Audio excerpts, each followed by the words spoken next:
essa proposta da FIAM, ela, ela nos convida a pensar um pouco a história e as transformações capitalistas para chegar um pouco nesse momento de buscar responder por que na atualidade falar de bens comuns tem sentido. E porque nós vivemos tempos que alguns autores chamam dos impérios alimentares, uma concentração das corporações desde a produção até o consumo, e isso com muitas contradições, com muitos impactos na vida dos povos, no meio ambiente, também no consumo, com a transformação dos alimentos aí em produtos alimentícios ultraprocessados, enfim, é uma transformação muito profunda. Sistemas alimentares dominantes, eles estão, na verdade, na contramão dessa visão de construção dos bens comuns e também da soberania alimentar, porque, a meu ver, é possível fazer um diálogo entre essa perspectiva, esse valor, os princípios de bens comuns e também da soberania alimentar. Então, é um pouco essa trajetória que eu vou tentar me reportar a ela, e começando por lembrar o quanto é importante na história recente o debate trazido pelas organizações, que são centenas, né, que participam da Via Campesina, são movimentos sociais, camponeses, pastores e movimentos de mulheres, enfim, com os vários segmentos do campesinato no mundo que têm se reunido e participado ativamente da construção dos caminhos da soberania alimentar, do direito humano à alimentação adequada e saudável. E, portanto, é importante nos remetermos ao ano 2007, quando há um encontro lá em Nielini, e ali, até ali já haviam debates, propostas em relação à soberania alimentar, mas, a meu ver, este é o tempo em que se reforça essa perspectiva, né? Quando a Via Campesina fala do direito dos povos à alimentação saudável e culturalmente adequada, este é um aspecto muito precioso, né? E produzido pelos princípios ecológicos, né? E sustentáveis, além de preconizarem que é fundamental que os povos decidam sua maneira de produzir e de se alimentar. Foi também nessa ocasião que trouxeram também de forma mais nítida o direito das mulheres e a capacidade delas de intervirem, e elas devem ser ouvidas. Então, tem uma manifestação também da Via Campesina em relação ao reconhecimento do movimento ou dos movimentos feministas, né? E nisso eles se posicionam de forma crítica, muito crítica, à comoditização dos alimentos, ao poder das corporações. Então, isso ocorre em 2007. Um pouco depois também, a Via Campesina se posiciona, em 2016, na Conferência das Nações Unidas sobre Comércio e Desenvolvimento, e aí se posicionam bem firmemente, né, repetem, referendam o compromisso com a soberania alimentar, com o direito humano à alimentação, e, e insistem que é preciso romper, superar o paradigma do livre comércio, o desenvolvimento baseado exclusivamente no comércio, né? Ou seja, se posicionam bastante crítica ao neoliberalismo. Mas, como eu disse que ia me reportar a história, de onde surge essa proposta, essa defesa, né, dos bens comuns? É verdade que a gente tem que ir lá na Idade Média, mas é importante dizer que em 2015, em 2015, portanto, 800 anos depois da chamada Carta Magna do Bosque, houve uma reflexão a respeito. O Chomsky fez uma reflexão bastante importante, porque, para lembrar que na Idade Média havia esse princípio de proteção comum dos bens da natureza, porque a cultura material da época dependia muito da madeira, né, daquilo que era o combustível na época, né, um direito a um pasto comum, e essa lembrança dele, né, dizendo que a carta exigia a proteção dos bens comuns como fonte de sustento da população, ele se remete a esse tempo de uma forma muito positiva, como se estivesse buscando também na atualidade, onde tem onde existem as bases de um princípio dessa natureza. E insiste em dizer que a floresta não era uma selva primitiva, ela tinha sido obra dos humanos, né? Isso é importante porque nós falamos isso, por exemplo, a respeito da floresta amazônica, que não existe historicamente, milenarmente, como ela está hoje, bom, já bastante devastada, é verdade, mas ela é obra também da ação humana, né? Mas é o que ocorre nas transformações capitalistas, é porque vai havendo de forma crescente um cercamento desses comuns. Marx chamou isso de acumulação primitiva, depois, mais tarde, David Harvey chama de dispossessão.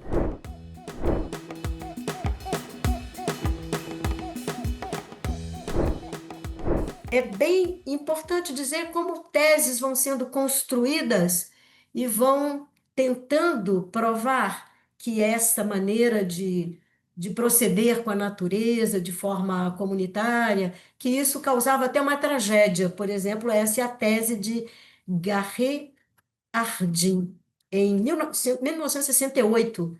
Ele nos fala da tragédia dos comuns. Que ele diz? Ele diz que as leis econômicas são inevitáveis e que não há como conservar os bens da natureza dessa forma comunitária, e que esses, esses parques nacionais, assim ele chama aberto ao público, eles vão acabar sendo destruídos. Ele nega, na verdade, as práticas do uso comum. Mas ele foi contestado. Na verdade, ele acaba dizendo que a liberdade nos comuns traz a ruína de todos. De uma radicalidade muito forte a tese dele, e inclusive a Silvia Federici, que é uma estudiosa sobre a história das mulheres e a importância das mulheres historicamente na defesa dos comuns, isso é bastante significativo, e ela nos diz que essa tese do Hardin, ela foi um dos pilares da campanha ideológica a favor da privatização das terras nos anos 1970. E o Banco Mundial foi o grande propulsor de mudanças que deveriam ocorrer na posse e uso da terra em vários países, aliás, em vários continentes, na África, na Ásia, também na América Latina, porque a partir daí exigia-se a privatização das terras como condição para os empréstimos do Banco Mundial. Mas quero ressaltar que essa função social das terras comunais, elas foram bastante importantes para a vida das mulheres, para elas terem direito às terras e mais poder social, porque esse direito também é historicamente limitado mesmo no tempo aí dos comuns. Mas o que é importante também é que em 2009, uma pesquisadora, uma economista chamada Elinor Ostrom, em 2009, foi Prêmio Nobel de Economia, e ela contestou essa tese do Hardin e disse o quanto, mas ela adotou uma perspectiva de análise também mais multidisciplinar e chamou atenção para que existia ainda na humanidade, mesmo com as transformações capitalistas, mesmo com o neoliberalismo, havia condições e havia situações em que essa maneira de trabalhar, porque não existe o bem comum como um dado, ele é construído historicamente pelas relações sociais. São compromissos que os povos vão assumindo lá de forma comunitária e que rege esse direito, né? Ou esse princípio aplicado. E veja que eu estou insistindo no acesso à terra, na relação com a terra, porque não há soberania alimentar sem que haja esse princípio que é da garantia do acesso à terra, né? Então, ela deu uma contribuição muito grande, porque mostrou que várias leis haviam sido construídas historicamente, e a gente pode classificar como leis consuetudinárias, né? Dos costumes dos povos. E, e isso é bastante significativo nessa história. Portanto, ela contestou essa ideia de tragédia e ela até se perguntou o seguinte: será que os materialistas históricos não deram tanta importância a essa forma de se organizar, essa organização social, por considerá-la primitiva, e fez uma leitura crítica, né? Então, ela teve esse mérito de chamar a atenção sobre a importância dessas práticas, especialmente nos contextos já de avanço da crise ambiental global. E o que acontece é que, historicamente, o próprio sentido da natureza foi mudando. Isso tem um reflexo negativo, claro, nessas práticas que, longe de serem práticas irracionais, primitivas, elas são práticas que exprimem formas de uma relação mais harmoniosa também com a natureza e de preservação dos bens da natureza. Isso quero já adiantar que a agroecologia, dialogando com essas práticas históricas, teve muito a aprender, porque nós defendemos na agroecologia o significado da interação entre os conhecimentos que são construídos na história pelos povos, com o conhecimento que nos vem através dos técnicos, dos pesquisadores, né, da academia. Bom, mas eu dizia que historicamente foi mudando o significado da natureza. Há hoje uma nova economia da natureza. A natureza foi se transformando numa fonte de lucro, portanto, criando esse antagonismo com a história que vai se transformando também, né, lá do início no capitalismo. Então, são formas de destruição e de expropriação da natureza e também do direito dos seus povos, né? E, mas é importante dizer que, por exemplo, a Convenção da Biodiversidade, ela acaba exprimindo uma contradição, veja só, porque ela trata a natureza como recurso, mas ela, então, e vai mudando, antes de falar no que consiste aí essa proposta que vem da Convenção Biológica, na verdade, a concepção de natureza que antes era concebida como natureza selvagem, né?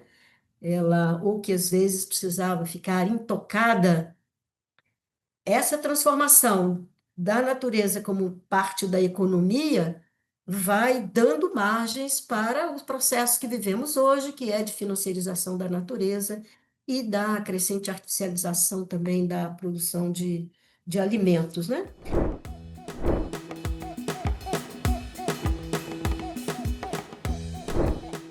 Mas eu dizia da contradição da Convenção da Biodiversidade, que ao mesmo tempo que a natureza é vista como recurso, há aí um artigo muito importante, que é o 8J, da Convenção da Biodiversidade, porque ela nos chama a atenção que é preciso respeitar, preservar, manter os conhecimentos, inovações, práticas das comunidades locais, das populações indígenas, com seus estilos de vida tradicionais, que são relevantes para a conservação, para a utilização sustentável da diversidade biológica, para incentivar uma maior aprovação e reconhecimento destes que são detentores do conhecimento e que haja, bom, aí defende que haja uma repartição de benefícios, aí é que está também a contradição, né? Porque a natureza é vista como parte aí da economia, mas, de todo modo, eu quero salientar que este princípio que está explícito neste artigo, ele tem sua importância e é parte das lutas hoje, embora, no caso brasileiro, a regulamentação tenha criado aí uma legislação de acesso a recursos genéticos que, na verdade, quase que esses detentores do conhecimento ficam praticamente na exceção e não na obrigatoriedade, né, da chamada repartição de benefícios, que já é uma questão que está em contraposição a um lema também da Via Campesina, que tanto defende que alimento não é mercadoria, mas também faz a defesa das sementes como um bem da humanidade. Mas veja que o tempo todo nós vamos tendo contradições que estão sendo acirradas e complexificadas agora na atualidade, porque vai crescendo, vai se aprofundando e a última conferência também sobre alimentação mostrou o quanto o direito, né, humano à alimentação vem sendo coisificado, né, violado, porque tem nessa chamada economia da natureza ou economia verde, tem novos mecanismos que vão aprofundando essas barreiras para que a gente consiga assegurar para a humanidade, estamos falando especificamente do Brasil, né? Direitos que são fundamentais, o direito à biodiversidade, o direito à terra, mas esses mecanismos financeiros, com esse sistema aí que é da redução de emissões por desmatamento e degradação florestal, né, que são os RED, isso, isso é muito complicado, né, porque é parte do que eu estou dizendo da financiarização da natureza e a aplicação disso na realidade interfere nas práticas tradicionais de conservação da biodiversidade, da forma de manejo dos bens da natureza e, portanto, no direito à alimentação dos povos. Então, este é um exemplo. Eu falei daquela conferência que ocorreu nos anos aí estava ainda a pandemia, né? A decisão dela foi tomada dentro do Fórum Econômico. Estou falando exatamente da cúpula dos sistemas alimentares, que foi uma conferência convocada é, não diretamente pelas Nações Unidas, ela foi decidida no Fórum Econômico de Davos. Isso marca já uma diferença, porque subordinou, né, as Nações Unidas, bom, e mais, aquele mecanismo de participação social que existe, né, nas Nações Unidas sobre alimentação, as pessoas não foram convocadas, não foram para o diálogo, né?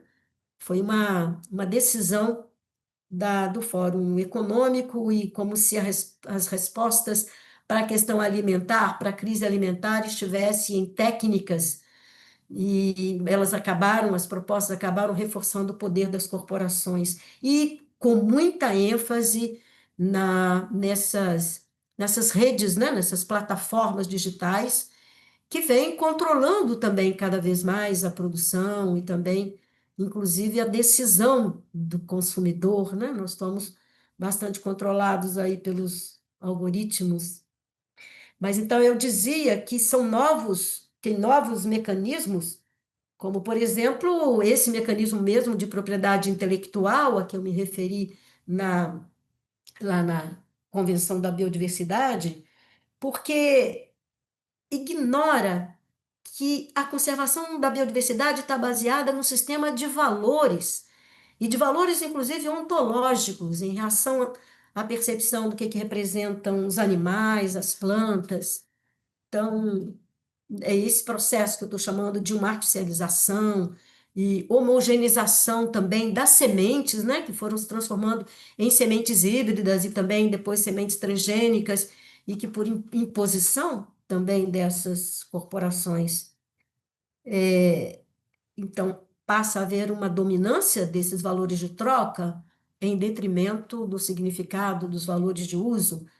Por isso é que uma das formas de resistência são exatamente os movimentos feministas que chegam com a proposta dos princípios da economia feminista que valoriza, que compreende a importância dos valores de uso, do autoconsumo, da troca, enfim, de princípios que regem a reciprocidade na economia camponesa, né? Mas, vendo essas transformações todas, nós teríamos que perguntar, então, qual é a atualidade em falar dos bens comuns, né? Ou sobre os comuns? É que, frente a esses processos, né, de destruição ambiental, de mercantilização, privatização da natureza, mudança do significado da natureza, há que encontrar o sentido das práticas que se reproduzem, né? E que têm uma relação com a natureza de outra maneira, né? Não estão de costas para a natureza. E aí há que perguntar o seguinte: será que o mercado invadiu completamente todas essas formas que não são baseadas nessa relação com o mercado? E esse cercamento, e veja só que hoje é um cercamento dos bens da natureza e também dos conhecimentos tradicionais.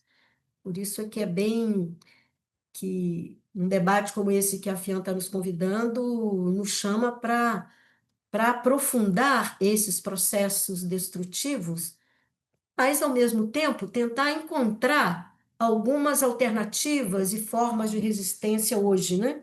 E aí eu queria falar um pouquinho sobre a existência, quero falar um pouco de dois aspectos.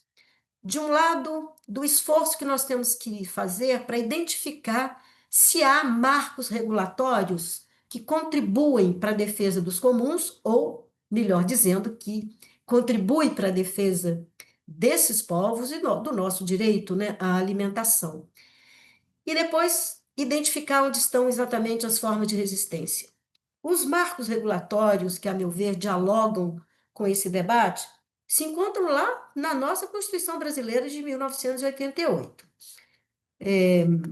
Por quê? Uma das razões é que o artigo 216 nos fala, e eu quero dizer que a nossa defesa da Constituição em relação a esses artigos que eu vou mencionar é fundamental. E digo isso porque, hora e vez, nós temos ameaças no Congresso Nacional de projetos, né, de emendas constitucionais, de alteração da Constituição, que vão na contramão do que nós estamos defendendo. Por isso, eu me referi aqui ao artigo 216, que fala, que reconhece o patrimônio como patrimônio cultural, os bens de natureza material e imaterial, que são tomados individualmente ou em conjunto, e que são portadores de referência à identidade, à memória dos formadores da sociedade brasileira. E por isso que nós temos também, a partir do IFAM, e aí eu quero alertar que nós precisamos nos opor à, à destruição do IFAM.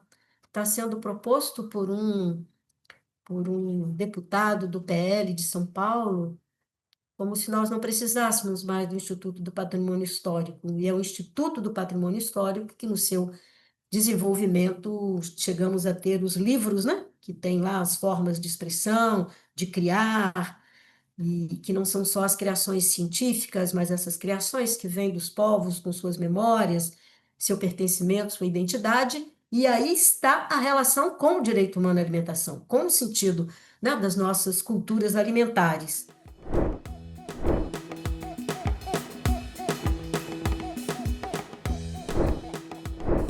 Mas também foi a Constituição que consagrou o artigo 231 e 232, que romperam com a visão tutelar do Estado em relação aos direitos dos povos indígenas.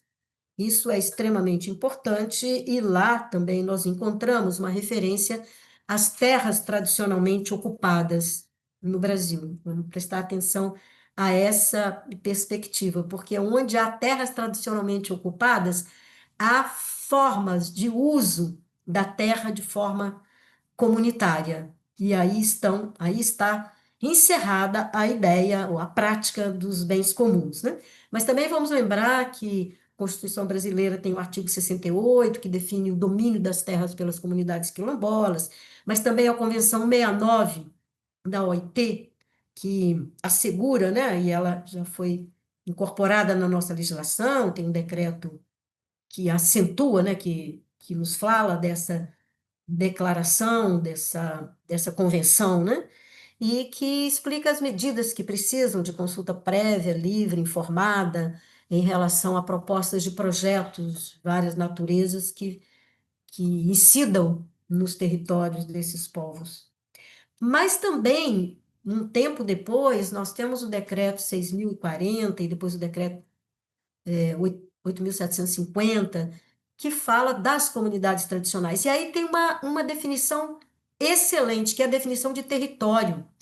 A definição de território adotada nesse decreto, e depois com a descrição das identidades de comunidades tradicionais, fala das formas de organização própria dessas comunidades, né? E que usam o território e os bens da natureza como condição para a sua reprodução social, cultural. Por isso que hoje também é importante a gente apoiar a proposta de um projeto de lei, um decreto, que está sendo debatido, e nós estamos aguardando que ele seja aprovado, que diz respeito ao uso e posse da terra dessas comunidades tradicionais, porque a Constituição brasileira falou a respeito das terras tradicionalmente ocupadas pelos povos indígenas, quilombolas, mas é preciso levar em conta que nós temos cerca de 28 ou mais identidades no Brasil que pautam a sua vida pela combinação entre a posse individual da família e o uso comum. E também há, dentro das unidades de conservação, há aquelas que defendem que esse uso se faça de forma coletiva, né? Então, veja que há, na atualidade, normativas que são fruto da luta histórica dos povos e das comunidades, dos movimentos sociais, né, que a gente precisa assegurar. Mas nós estamos, como eu disse, o tempo todo lidando também com as contradições, porque a flexibilização da legislação ambiental que ocorreu recentemente no Brasil, ela é uma grande ameaça também para que sejam asseguradas, né, essas formas de uso e tal. Eu quero até salientar também o seguinte: no Brasil é algo precioso que nós temos, que é o sistema de unidade de conservação. E ali se distinguem aquelas de uso sustentável, aquelas de proteção integral. E há uma luta, então, como parte que eu estava dizendo que ia falar também das formas de resistência, há também em muitos lugares no Brasil propostas de reclassificação de unidades de proteção, de parque, por exemplo, para que seja um reserva extrativista, né, para que seja um projeto de assentamento agroextrativista. Queria até mencionar um exemplo bem concreto de como se atualiza essa visão de comuns. Por exemplo, num desses projetos de assentamento, lá da Federação, vou até ler, porque é fruto também de uma pesquisa que eu fiz sobre culturas alimentares em comunidades amazônicas, está aqui o livro, é, que fizemos, eu digo fizemos porque eu, em coautoria com a Rosângela Cintrão, que é conhecida como Bibi, e nós sabemos que lá na Federação de Associações de Moradores e Comunidades do Assentamento Agroextrativista da Gleba Lago Grande, a FEAGRE, lá em Santarém, define um dos seus planos de uso exatamente o seguinte: a área de uso comum é um bem não sujeito à apropriação individual em caráter permanente. São consideradas áreas de uso comum os rios, lagos, igarapés, igapós, praias, áreas de várzea, barrancos, caminhos centrais e áreas de florestas comunitárias. Este é um exemplo de como se atualiza a visão de comuns hoje no Brasil, em situações em que há comunidades lutando pelo assentamento, o reconhecimento coletivo pelo INCRA. Eu quero chamar a atenção que isso não está dado. A Instrução Normativa 112, que nós apregoamos que precisa ser revogada, ela tem dado anuência para que o agronegócio, a mineração, sejam feitas nessas áreas de assentamento de reforma agrária. Portanto, essa área do Pai Lago Grande corre também um risco, né? Mas lá tem essa prática. A gente poderia aqui examinar exemplos desse uso comum em outras identidades no Brasil, como geraizeiros, faxinalenses, mas que vivem, ou comunidades de fundo de pasto, e eu estou dando exemplo de várias regiões do Brasil, não estou falando apenas da Amazônia. Então, é importante a gente aprofundar este debate sobre o caráter da questão agrária no Brasil, está intimamente ligado a esse debate de bens comuns. O caráter da questão agrária e as resistências, o que precisa ser mantido, né? Como forma de assegurar que o que não está sob a égide do mercado seja garantido como um direito, né? Que é um direito, quero acentuar, o direito consuetudinário, que constrói também bases do direito, vamos dizer, institucionalizado, etc., né? É preciso que a gente consiga ver onde estão as resistências a essas propostas que são hegemônicas, né? Esse é um país que historicamente foi bastante explorado, né? E continua desde a colonização. Portanto, também é parte da luta anticolonial entender o quanto é importante a preservação da biodiversidade. Ela só existe porque existem os povos que fazem o manejo. Por isso que eu disse que Talvez ainda seja muito comum as pessoas acharem que a floresta amazônica ou a Mata Atlântica, com sua diversidade, sempre esteve lá com a diversidade. Não, é uma diversidade produzida socialmente, né? É uma perda para a humanidade termos reduzido a alimentação a tão poucos alimentos.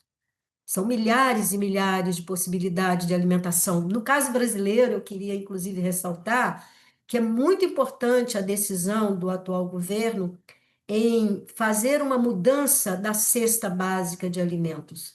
Nela foram introduzidos muitos alimentos dos vários biomas nossos. Isso é uma riqueza. O que precisa agora de uma análise também sobre como garantir que uma composição mais variada chegue mesmo a mudar essa cesta básica, né? Não podemos continuar admitindo que os produtos industrializados vêm mudando os hábitos alimentares. E muda muitas vezes porque não temos uma ancoragem bem ampla de políticas públicas em que as compras públicas, por exemplo, sejam um direito e seja descentralizada, seja democratizada. Por isso que o debate que estamos fazendo hoje, no grupo consultivo do Programa Nacional de Alimentação Escolar, junto com o grupo gestor lá no FNDE, que é o Fundo Nacional de Desenvolvimento da Educação, é muito importante. Por quê? Os povos indígenas produzem e não há notícia que eles adoeçam a partir da produção que fazem, ou das formas de coleta, de pesca, exceto pela destruição dos rios, lagos e igarapés com a contaminação de mercúrio e contaminação de veneno, porque a base alimentar deles, ali na floresta e dos cultivos, ela garante a reprodução social, cultural desses povos. E saber que ainda hoje, na alimentação escolar dos povos indígenas, chegam ultraprocessados é inadmissível. Por isso que o nosso debate está baseado numa tese desenvolvida numa nota técnica do Ministério Público, muito importante, feita em diálogo com gestores da FUNAI, da ICMBio, e também de educadores, porque nasce lá no estado do Amazonas, e que nos permitiu, que insiste no direito dos povos consumirem o que produzem, comprado pelo Estado para abastecer as escolas, e nós chegamos à construção de um conceito, que é o conceito do autoconsumo para o consumo comunitário, porque há um sistema de parentesco entre os povos indígenas e também comunidades tradicionais, e como diz um procurador, Fernando Merlobo, lá do Amazonas, não se tem notícia de que esses povos tenham adoecido com seus próprios alimentos, né? Então, essa mudança que a gente espera ocorrer significa aprofundar a execução de uma política tão importante, assim como o programa Aquisição de Alimentos, que também é um programa tão importante, por isso que também precisamos debater, associado a essa campanha, o sentido do orçamento público. Nós somos uma república e não podemos perder o sentido de uma república com a sobreposição de emendas parlamentares que muitas vezes não se conhece o destino delas.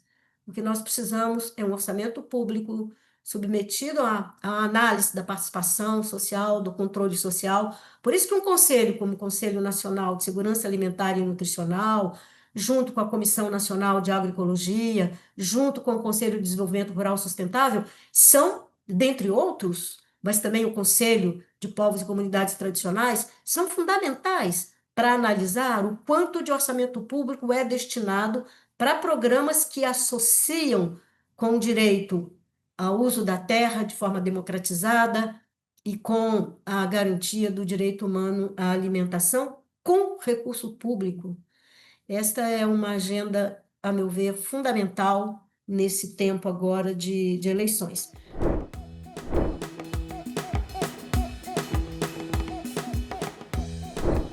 Quero mencionar um exemplo do sistema agrícola tradicional lá do Alto Rio Negro, para mostrar a importância que tem essa dinâmica coletiva, né?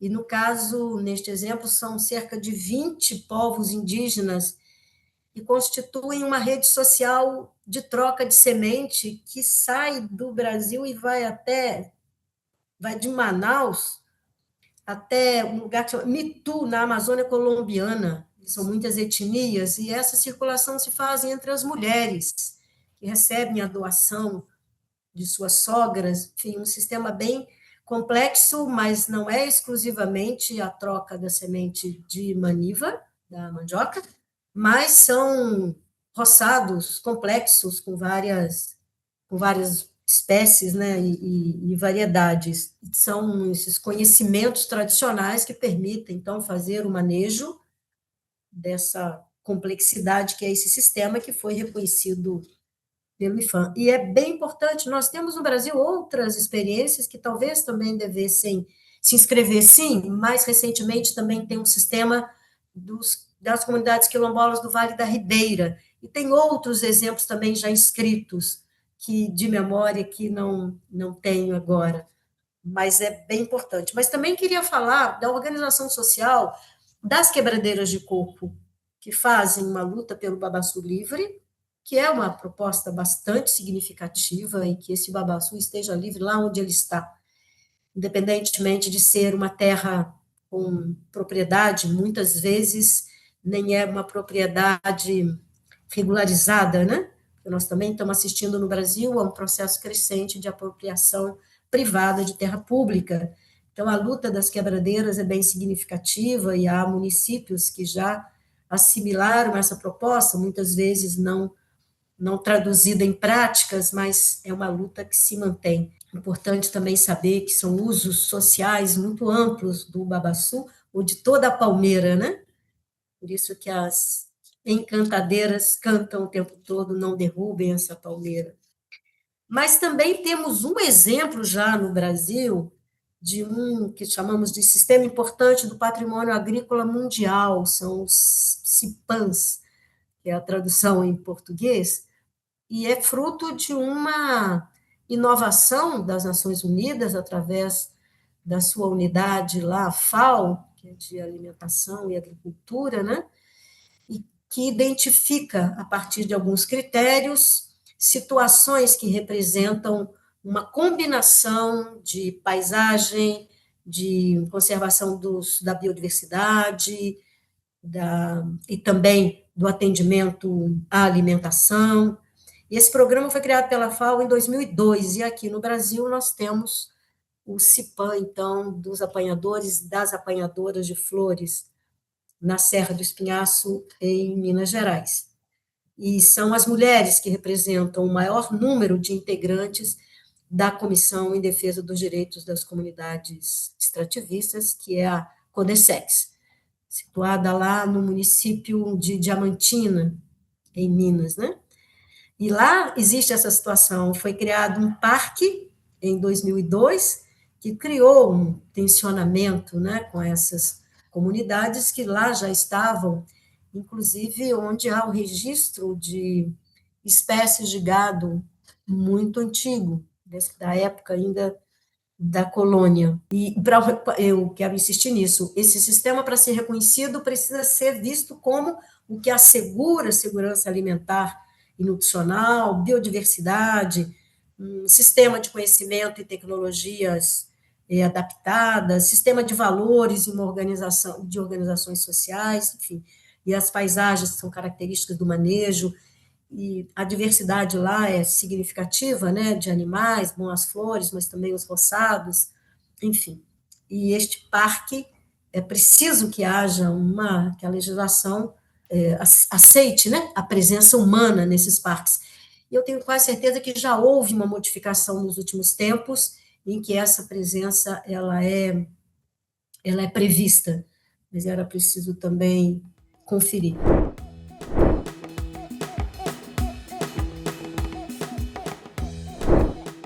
Outras iniciativas que temos no Brasil, e eu falava também rapidamente sobre as casas de semente.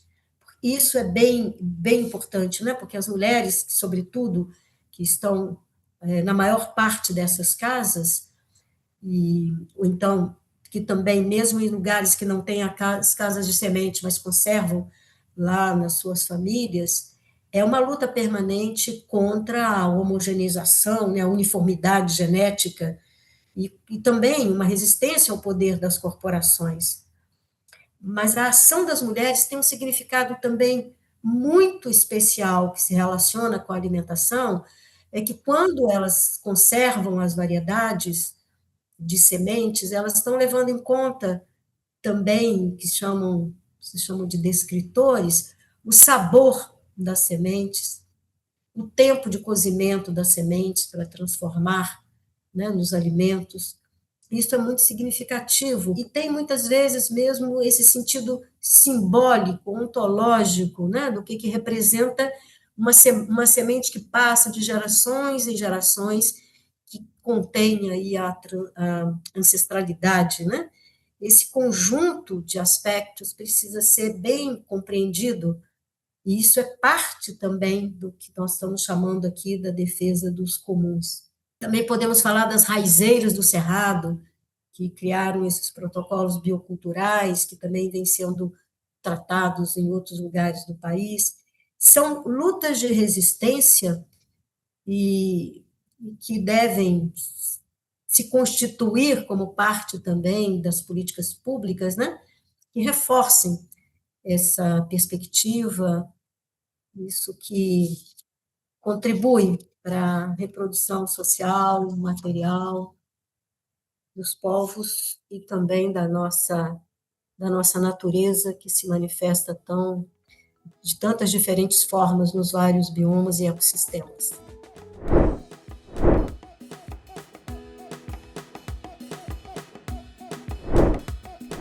São vários princípios que nós precisamos levar em conta, né? E um deles é realmente o princípio da diversidade. É um patrimônio o país ter uma diversidade étnico-racial que constrói sua história, né? E também a diversidade genética, embora a gente esteja num processo de ameaça de erosão genética, né, de destruição de espécies e variedades, mas o princípio da diversidade ele compõe a visão ecológica, né, e da agroecologia. Isso é fundamental. Mas também era preciso que a gente atinasse para o princípio da precaução, que foi também incluído, né, nas conferências, nas convenções, e que hoje é deixado de lado. E o princípio também da responsabilidade, né, um filósofo alemão que chama atenção sobre isso, o princípio da responsabilidade, que também está aí numa lacuna, né? Então, pensar conjunto de valores e princípios, por exemplo, quando falamos da economia camponesa, eu fiz referência no início aqui ao princípio, ao valor da reciprocidade, né?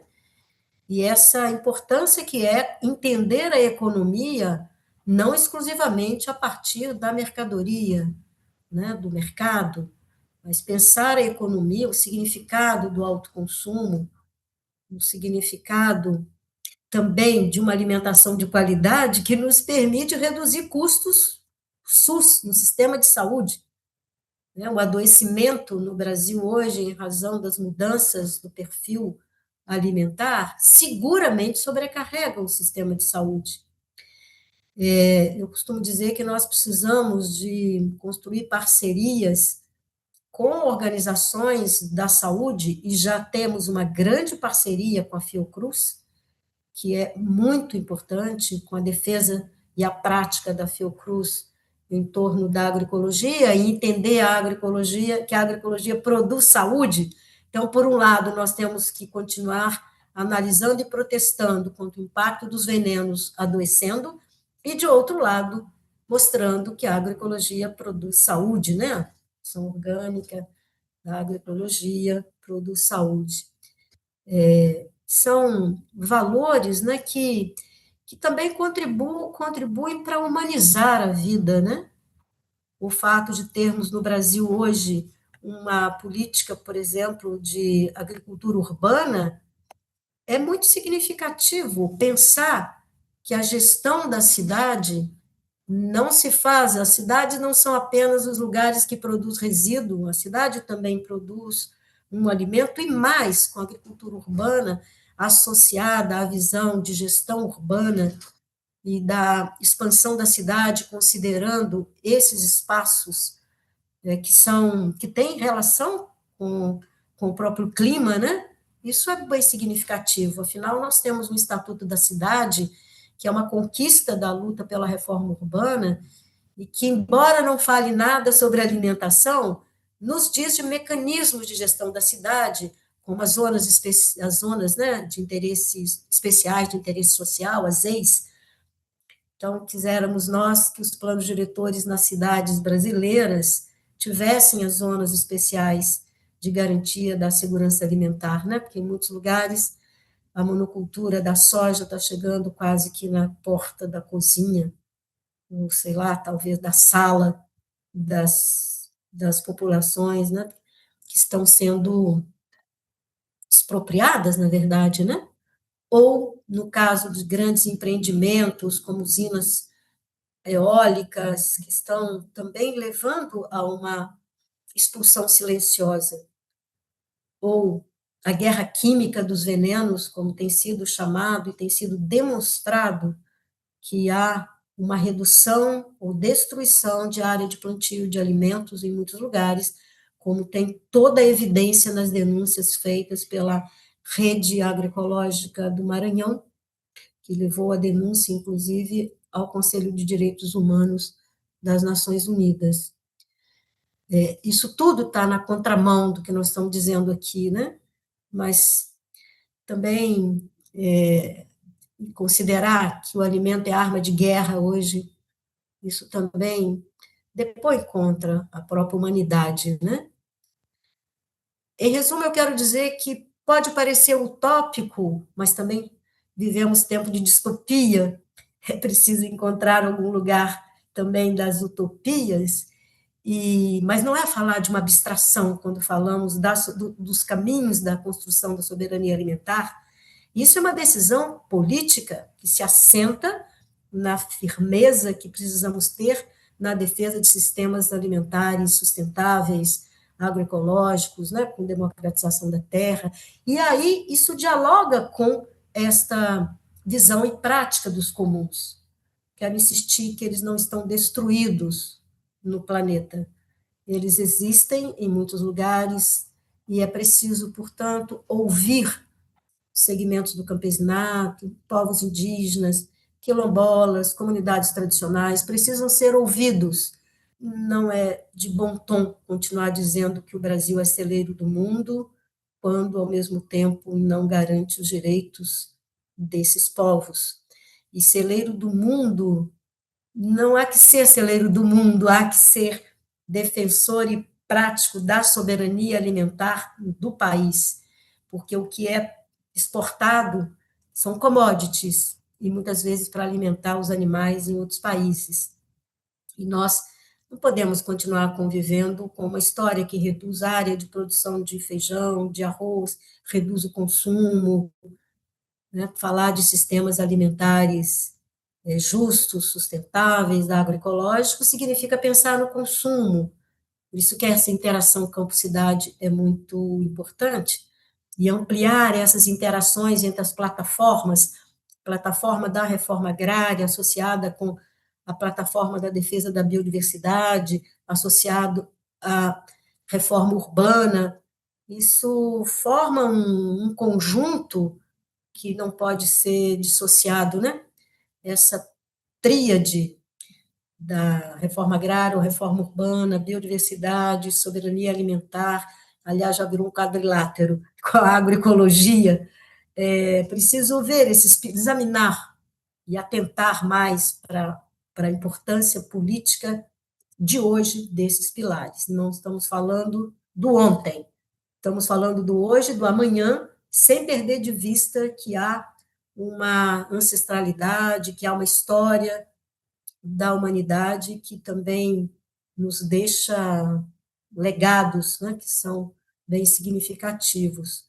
Como este exemplo atual de luta pelos direitos da natureza, né, e outros mais.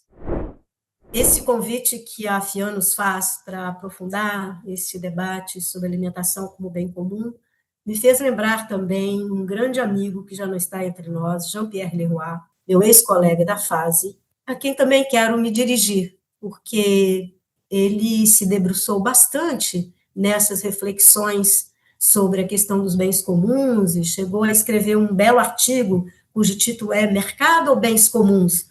Papel dos povos indígenas, das comunidades tradicionais na crise ambiental. Rememoro aqui o Jean-Pierre, com quem dialoguei muitas vezes e teve essa atenção e se debruçar bastante sobre esse tema.